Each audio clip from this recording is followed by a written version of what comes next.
This is Samsung. In this video we are looking at motion under gravity. So if an object of mass mkg is dropped and air resistance is ignored, the only force acting upon it is the gravitational pull of the Earth. So on Earth, this gravitational pull is equal to 9.8 meters per second squared. So it can be given as 9.81, sometimes you'll see it as just 10, but if it doesn't say which one to use, then use 9.8 meters per second squared. So weight is equal to mass times by the gravitational pull. So then the weight is going to be done in newtons, the mass is done in kilograms, and then normally the gravitational pull is going to be 9.8 unless we were on another surface. So for example, on the moon it's 1.6. So this question asks, what is the weight of a 10-gram piece of paper? And we will imply that it is on Earth. So therefore, in kilograms, we're going to be doing 0.01 times by 9.8.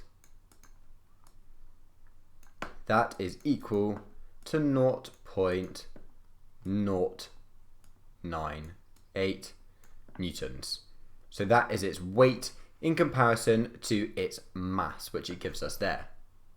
So normally we see these kind of questions of motion under gravity when it includes either SUVAT or F is equal to ma, which we looked at last video.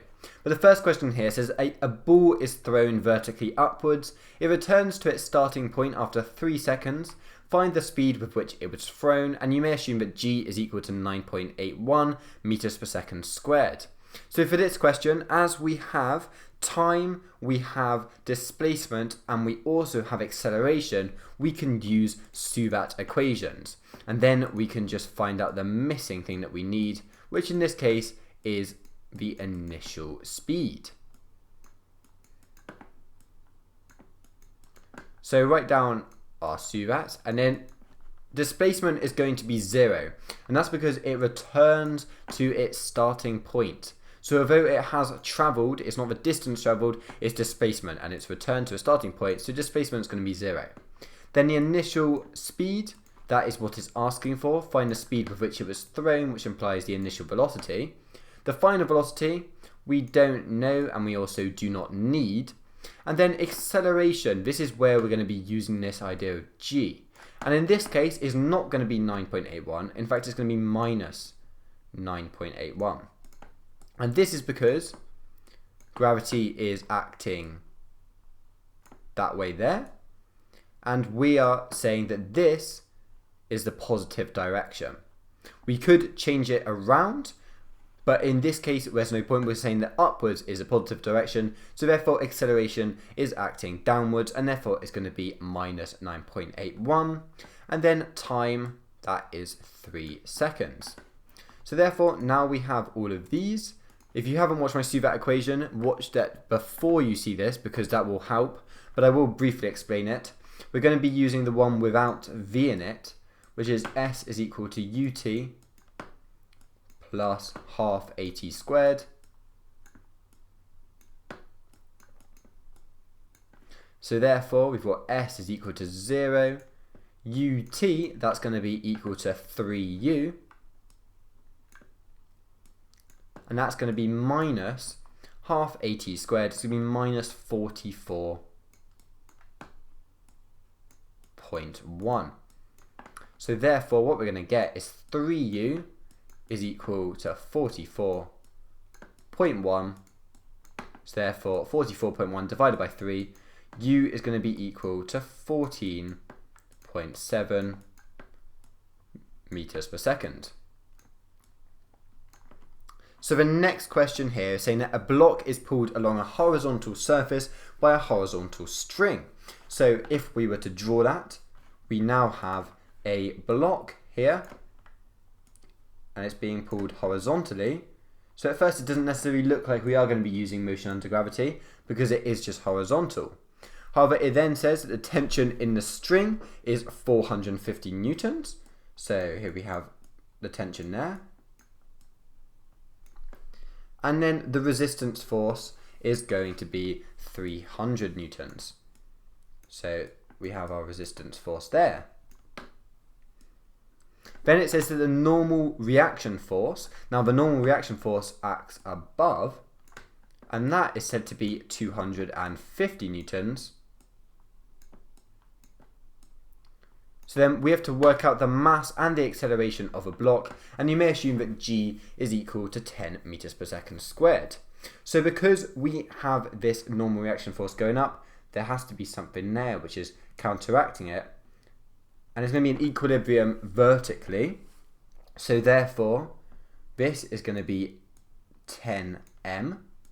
We have a 10 because we're doing the weight, so weight is obviously going to be the mass times by the gravitational pull. The gravitational field here is 10, so then we're doing 10 times by the mass, and that's going to be equal, so we're going to have 250 is equal to 10m. Therefore m is going to be 25 kilograms. So that is where we've used this idea of the gravity and the weight. So that means that now we can work out the acceleration. So we know that the resultant force horizontally, 450 minus 300, we're going to get 150. So F is equal to MA. So then 150 is equal to 25, which you just worked out, A. So therefore A is going to be equal to 6 meters per second squared.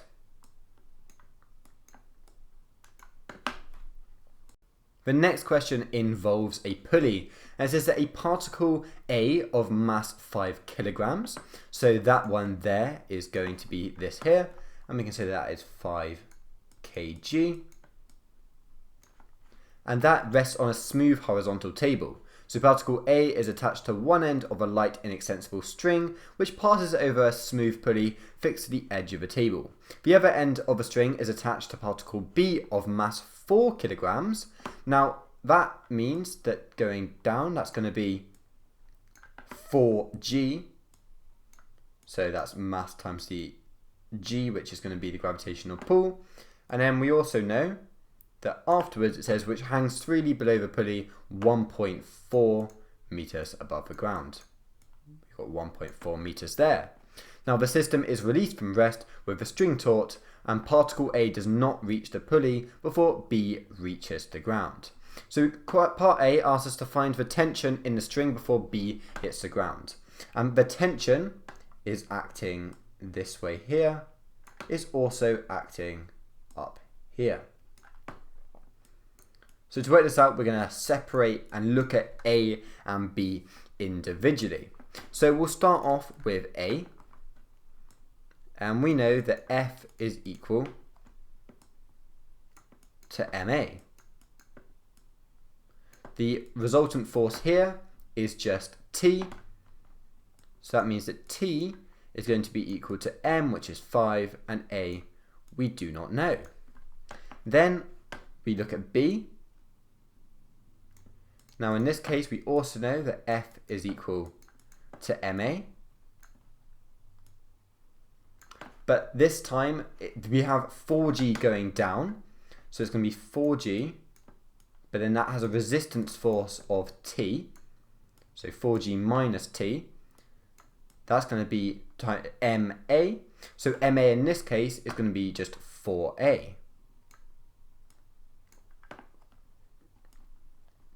So therefore, we can put this in terms of A, and we can say that A is equal to 4g minus T divided by 4. So therefore, what we can do now is we can put this back into that. So it's all in terms of, we've got T's in there, it's all in terms of T. So that means that T is going to be equal to 5, and that is going to be times by 4g minus T over 4. Therefore,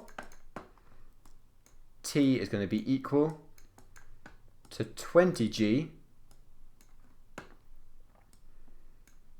minus 5t over 4. Therefore 40, this is timesing everything by 4 now, is equal to 20g minus 5t. So 90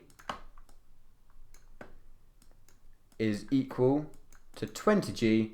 So then finally we can work out that the tension is going to be equal to 20 over 9g. And that is our tension. That's the tension in the string before B hits the ground.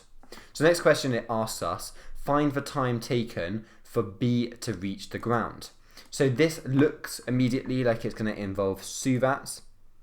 And that is because we have that idea. We've got the distance, we're looking to try and find the time, we have the initial velocity. So we will do SUVATs and see if that works.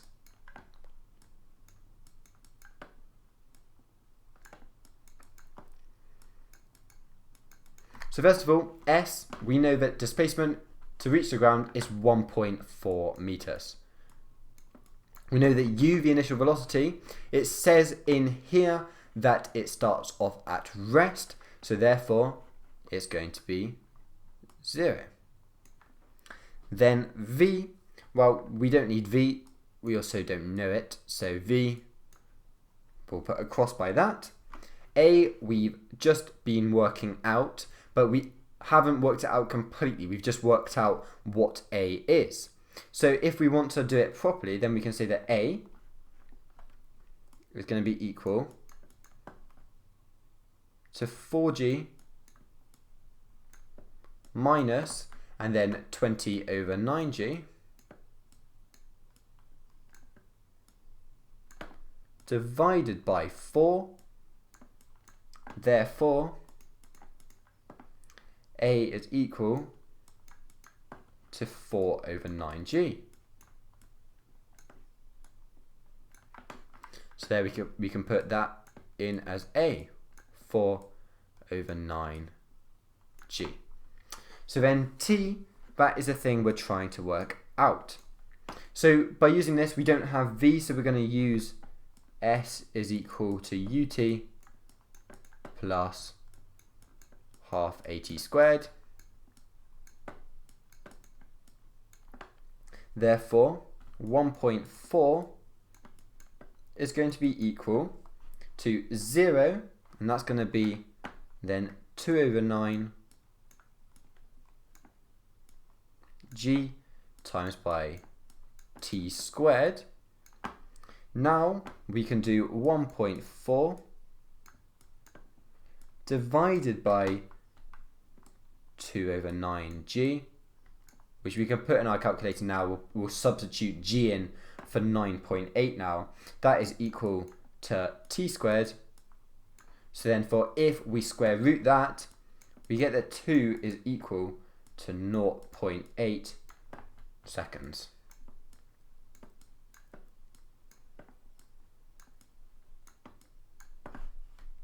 So the final question here says that a bag of mass 4 kilograms hangs stationary from a taut string at a height of 2 meters. It is lowered to the ground at constant acceleration, hitting the ground after twice the time it would have if it had been in free fall. So work out the tension in the string in terms of G. So to start this off, we shall draw a picture to show what it's trying to depict. So that's the top, and we have this here is a string. Then we have our mass there, which it says is 4 kilograms. That's 4 kg.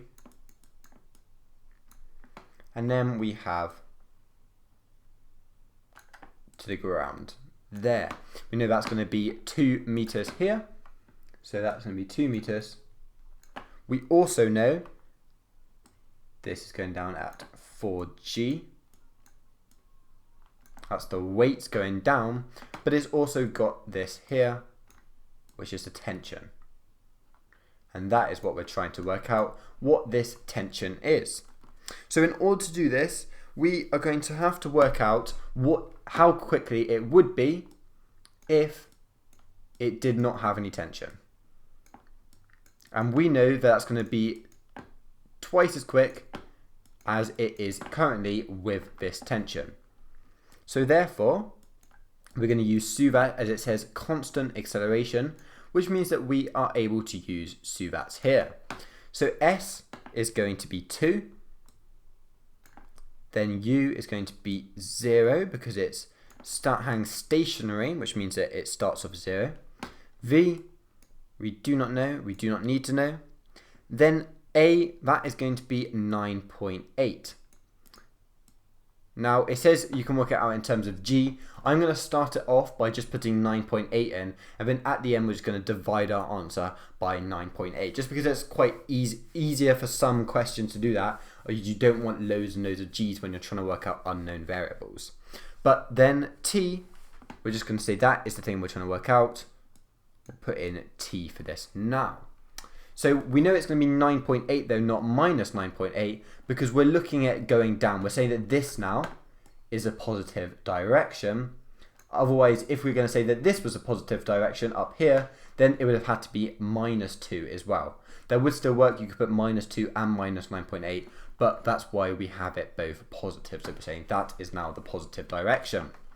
So now we're going to put this into our SUVAT equation, which is the same one that we've been using because we don't have V, which is S is equal to UT plus half AT squared. So therefore, S is 2, UT is 0, so then we're going to have 4.9 T squared. That means that T squared is equal to 20 over 49. So T is equal to 2 root 5 over 7. So now we have that is what it would be if there was no tension. So now we have to compare this to what it would be now there is the tension here. So again, we're going to use SUVATs, which can have a couple of slightly different things. And this time, what we're trying to work out is in fact A, as we do not know the acceleration when tension is involved. So therefore S is going to be 2 again. Initial velocity is going to stay the same as 0. Again, V we do not know, but this is where it comes slightly different. A is going to be an unknown. And then T, it says here, it hitting the ground after twice the time it would have taken. So therefore T is going to be 4 root 5 over 7 instead. So therefore, what we're now going to do is put this into S is equal to UT plus half AT squared. So S is 2, that's going to be equal to 0, plus half AT squared is going to be half times by A, and that's going to be times by 4 root 5 over 7 squared is 80 over 49. Therefore, we'll divide everything by half. We're going to get 4 is equal to 80 over 49 A. So therefore A is equal to 2.45 meters per second squared. So now we have what A is. Now we can use F is equal to MA. And we know from this that F is going to be 4G minus T. So they've got that 4G going down, but then the T is resisting it. That shall be equal to 4, which is the mass, times by acceleration. So F is equal to MA is equal to 4G minus T is equal to 4 times by 2.45. Therefore, T is equal to 4G minus 4 times 2.45, which is equal to 39.2 minus 9.8. That is equal to 29.4. So the tension is equal to 29.4 newtons. However, again, that's not our final answer because it asks us to give it in terms of G. The value for G that we've been using has been 9.8 throughout, so therefore we're going to do 29.4 divided by 9.8, which gives us 3G. So you could have just kept it in G the whole way. The only reason why I didn't want to keep it in G is otherwise you would have T in terms of G and everything, and sometimes that can get fairly difficult when you have a lot of G's mixed up and it's easier to make a mistake. So therefore that is our answer. So thank you for watching and see you soon. Bye.